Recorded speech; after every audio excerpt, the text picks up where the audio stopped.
Aloha. Tell you what, this video sometimes could be long, sometimes there's quick. There is a good amount of information we went over today, but I don't want to throw way too much information at you. So we're just going to start pretty small. Took our two hands and played the 3 black notes, and then we played the 2 black notes.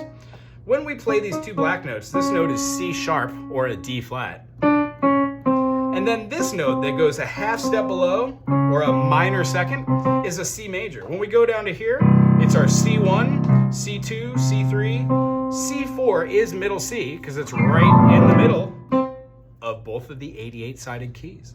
When we put our thumb here and we play all 5 notes, this will generally be the field of influence that we're going to be playing in. When we do things outside of this box, it is the same concepts that we played inside here. So most of the explanations we do are going to be in here. C to C sharp is a minor second. C sharp to D is a minor second. A minor second plus a minor second is a major second. A minor second plus a major second is a minor third. A minor second plus a minor second plus a minor second plus a minor second is a major third. So if we go through the process, we can add any way we want. What is a major second plus a major second? Well, looks as if it's a major third. When we do this process, we will find that a major second plus a major second plus a major third equals a fifth. Going through this process, we see that this is a minor second, major second, minor third, major third, perfect fourth, augmented fourth, perfect fifth, augmented fifth, minor sixth, minor seventh, major seventh, and our octave, which is the same note. We learned that in the key of C, there are no sharps and no flats, meaning no black keys. C to D, major second. D to E, major second. E to F, one of our 2 minor seconds, half step. F to G, major second or a whole step. G to A, another major second or a whole step. A to B, so 3 whole steps in a row, and then a half step. We can play them C, D, E, F, G, A, B, C, and every single note that we have in every single scale on every single white key will follow this rule. 1, 2, 3 under, 1, 2, 3, 4, 5 over third finger, 3, 2, 1. You will end and start with the same finger no matter where you are, no matter what scale you're with. Each one of these is devised to use their appropriate sharps or flats. We'll get to what's in each key after a period of time by using the circle of fifths.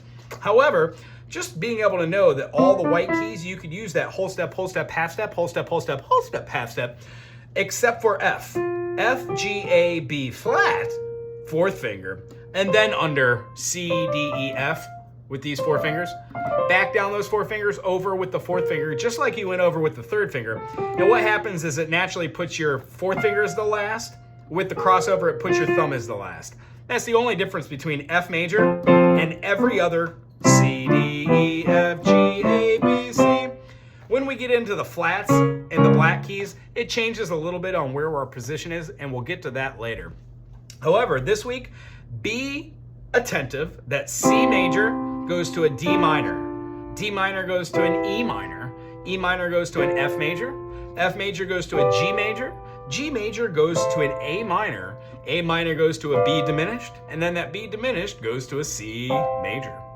Being able to go through this, remember that our 1 and 5 fingers are always going to be parallel for our perfect fifth, except for our B flat, which goes to a white key here, and then our B natural, which goes to a black key.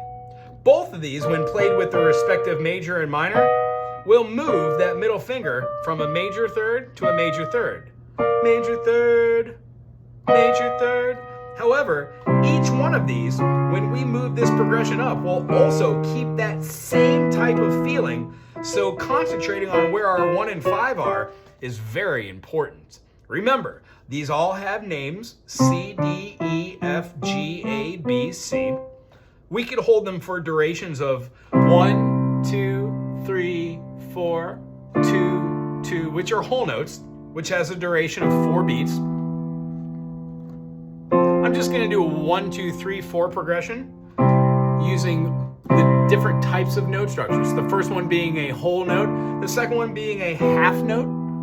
We had talked about different notes, but we're just going to keep with the major notes. The next one's going to be quarters. 2, 3, 4. Notice how I went from a legato type of note to a very staccato type of note.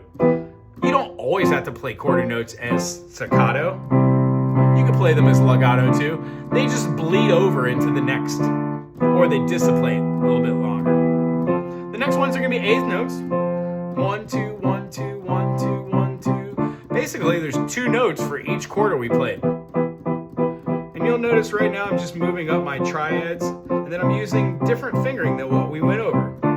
It's okay to use different fingering, just as long as you use a multitude of different fingerings for your different triad shapes. You don't want to get anything too weird out there, but we will be using different variations of all of those. Okay? That's a good amount of information for today. Last week, or this week, this session, we can concentrate on playing the C major, A minor, F major, and a G major, which is just a standard 1, 6, 4, 5.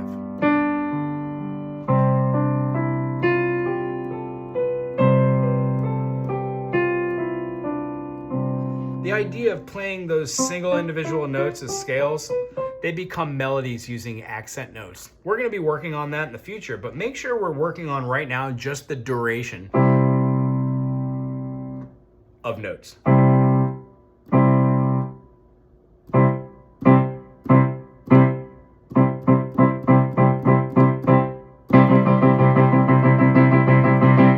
Along those lines, what we talked about today was how to form a major chord using a 1, 3, and a 5, a triad.